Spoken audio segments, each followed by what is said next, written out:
नमस्कार, मी पूजा. परिपूर्ण स्वादमध्ये आपल्या मनापासून स्वागत. आज आपण करणार आहोत उन्हाळ्यासाठी खास जिरा सरबत. हे जिरा सरबत एक वेळ करून आपण महिनाभर हवं तेव्हा कधीही पिऊ शकतो. सध्या कडाक्याचा उन्हाळा सुरू आहे. बाहेरून घरी आल्यावर आपल्याला थकवा जाणवतो, काहीतरी थंड प्यावं वाटतं. अशावेळी तुम्ही हे जिरा सरबत एक ग्लास पिऊ शकता. तुम्ही नक्कीच ताजेतवाने व्हाल. जिरा प्रकृतीने थंड आहे, शिवाय ते पाचकही आहे. त्यामुळे जिरा सरबत आपल्याला फायदेशीरच ठरतं. चला तर मग बघूया जिरा सरबत कसं करायचं. सुरुवातीला आधी आपण जिरं भाजून घेऊया. त्यासाठी इथं मी गॅसवर कढई ठेवली आहे आणि कढईमध्ये मी अर्धा कप जिरं घेतलेलं आहे. वजनी म्हणाल तर बरोबर अर्धा कप आहे. गॅसची फ्लेम लो ठेवायची आणि यामध्ये आपण 1 टेबलस्पून बडीशेप घालायची आणि 12 ते 15 काळी मिरी घेतलेल्या आहेत. काळी मिरी घातल्यामुळे सरबताला थोडीशी हलकी तिखट चव येते. सरबत चवीला अजून छान लागतं. आता आपल्याला ही सगळी साहित्य लो फ्लेमवर हलकी भाजून घ्यायची आहेत. फक्त हाताला कडकडीत गरम लागतील इतपतच आपण भाजून घेणार आहोत. जिरं जर खूप जास्त भाजलं गेलं तर मग त्याचा कडवटपणा वाढेल आणि सरबताची पूर्ण चव बिघडून जाईल. अगदी लो फ्लेमवर 5 ते 6 मिनिटं मी जिरं भाजून जिरेलेलं आहे. बघा, हाताला ते कडकडीत गरम लागतंय. जिऱ्याचा रंग बदललेला नाही आहे. जिऱ्याचा एक छान सुगंध सुटलेला आहे आणि ते हाताला चांगलं गरम लागतंय. आता आपलं जिरं भाजून झालेलं आहे. गॅस बंद करूया. भाजलेलं जिरं एका भांड्यात काढून घेऊया आणि ते पूर्णपणे गार होऊ द्या. आपण भाजून घेतलेली सगळी साहित्य मिक्सरच्या भांड्यात काढून घेतले. ती पूर्ण गार झालेली आहेत. गार झाल्यानंतरच आपण ह्याची पूड करणार आहोत.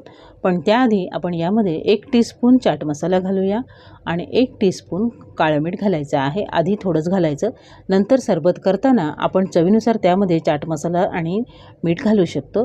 आता आपण ही सगळी साहित्य मिक्सरला लावून याची बारीक पूड तयार करून घेऊया. बघा, सगळी साहित्य मिक्सरला लावून मी अशी बारीक पूड तयार करून घेतलेली आहे. आता आपण पुढची तयारी करूया. त्यानंतर इथं मी गॅसवर पुन्हा कढई ठेवली. त्यामध्ये 1 कप साखर घातली आहे. वजनी म्हणाल तर बरोबर 200 ग्राम साखर आहे. आणि आता आपण यामध्ये त्याच कपने 1.5 कप पाणी घालूया. गॅसची फ्लेम हाय करायची आणि आता आपण साखर विरघळेपर्यंत चमच्याने ढवळून घेऊया. बघा, यामध्ये घातलेली सगळी साखर विरघळली आहे. अजून पाण्याला पूर्ण उकळी आलेली नाही आहे. तोपर्यंतच आपण तयार करून घेतलेला जिरा मसाला यामध्ये काढून घ्यायचा, म्हणजे मसाल्याच्या जास्ती गाठी होणार नाहीत. आणि आता हा मसाला पाण्यामध्ये व्यवस्थित मिक्स करून घेऊया. बघा, या मिश्रणाला मस्त उकळी आलेली आहे. एक वेळ आपण पुन्हा तळापासून ढवळून घेऊया. गॅसची फ्लेम लो टू मिडियम करून आपल्याला हे मिश्रण शिजवून घ्यायचं आहे. आपल्याला 1 तारी किंवा 2 तारी पाक करायचा नाही आहे. आपण जसा गुलाबजामला पाक करतो त्याहीपेक्षा थोडासा पुढचा, म्हणजे हाताला चांगला चिकट लागेल असा आपण पाक तयार करून घेणार आहोत. मध्ये मध्ये चमच्याने ढवळत राहायचं. आत्ता तुम्ही बघू शकता हे तयार मिश्रण किती पातळ आहे. चमच्याने बघितलं असता बघा, अगदी सहज खाली पडलं जातं आहे. आपल्याला ते अगदी दाटसर करून घ्यायचं आहे. अजून 4-5 मिनिटं हे मिश्रण शिजवून घेतल्यानंतर तुम्ही बघू शकता हलकासा दाटसरपणा आलेला आहे. पण अजून आपल्याला हवं तसं हे मिश्रण तयार झालेलं नाही आहे. मीडियम फ्लेमवर अजून 6 ते 7 मिनिटं हे मिश्रण मी शिजवून घेतलं आणि बघा, आपल्याला हवा तसा मिश्रणाला दाटसरपणा आलेला आहे. आता आपण बोटाने चेक करूया. बघा, बोटाला आपल्याला हवा तसा पाक चिकट लागतोय, पण त्याला तार येत नाही आहे. असंच आपल्याला हे मिश्रण शिजवून घ्यायचं आहे. मिश्रण परफेक्ट तयार झालं आहे हे कसं ओळखायचं? आपण जो चमचा घेतलेला आहे त्या चमच्यावर असा थर जमा झाला पाहिजे. बघा, तयार मिश्रण पटकन खाली घसरत नाही आहे.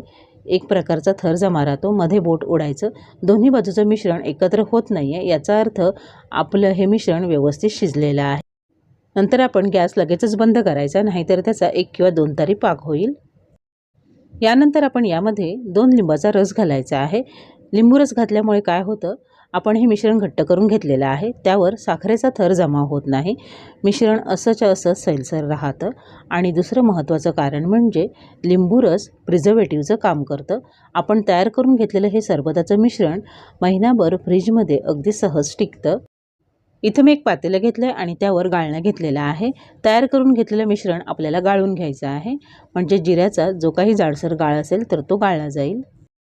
मिश्रण आपण थोडंसं घट्टसर करून घेतलेलं असतं, तर ते पटकन गाळणीने गाळलं जात नाही. म्हणून आपण चमच्याने असं मिक्स करायचं, म्हणजे ते लगेच गाळलं जातं. खूप जास्त खाली गाळ पडेल इतकं दाबून करायचं नाही आहे. आपण जे गाळणं घेतो ते बारीक होलवालं घ्यायचं आहे, म्हणजे जेव्हा आपण सरबत पितो तेव्हा जिऱ्याचे कण लागत नाहीत. बघा, सरबतासाठी लागणारं आता हे मिश्रण तयार आहे. आता हे तयार सरबताचं मिश्रण आपण एखाद्या काचेच्या बरणीमध्ये किंवा बाटलीमध्ये भरून फ्रीजमध्ये अगदी 1-1.5 महिन्यासाठी ठेवू शकतो. ते आरामात टिकतं. इथं मी काचेची बरणी घेतली आहे. बरणी स्वच्छ धुवून कोरडी करून घेतलेली आहे. गार झालेलं मिश्रण आपण या बरणीत भरून फ्रीजमध्ये ठेवू शकतो. काचेचं भांडं फ्रीझरमध्ये ठेवू नका, कधी ते तडकतं. आता मी हे मिश्रण बरणीत ठेवलं आहे. तुमच्याकडे जर काचेची बाटली असेल तरीही तुम्ही त्या बाटलीमध्ये भरून ठेवू शकता. गार झाल्यानंतर बरणीला झाकण लावायचं. तयार सरबत सर्व करण्यासाठी इथे मी 2 काचेचे ग्लास घेतलेत. त्यामध्ये आपण 4 ते 5 पुदिन्याची पानं हातानेच कुस्करून घालायची आहेत. त्यामुळे सरबताला अजून छान फ्लेवर येतो. 5 ते 6 बर्फाचे खडे घालायचे, म्हणजे 2 ते 3 एका ग्लासमध्ये. तयार मिश्रण आपण 1.5 ते 2 टेबलस्पून इतकं घालायचं. अर्थात ग्लास जसा तुम्ही लहान मोठा घ्याल त्यानुसार तयार मिश्रण घालायचं. मग गार पाणी घालायचं. आता इथं मी फक्त 2 ग्लासच सरबत तयार करणार आहे. तुम्हाला जर जास्ती क्वांटिटीमध्ये करायचं असेल तर तुम्ही मोठं पातेलं घ्या, त्यामध्ये तयार मिश्रण घाला आणि गरजेनुसार पाणी घालून सरबत सर्व करा.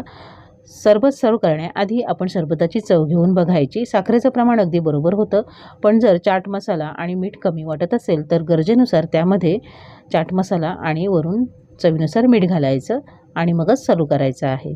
जेव्हा आपण मसाला तयार केला तेव्हा मी आधीच त्यामध्ये जास्तीचा चाट मसाला आणि मीठ घातलेलं नव्हतं, कारण प्रत्येकाची चव वेगवेगळी असते.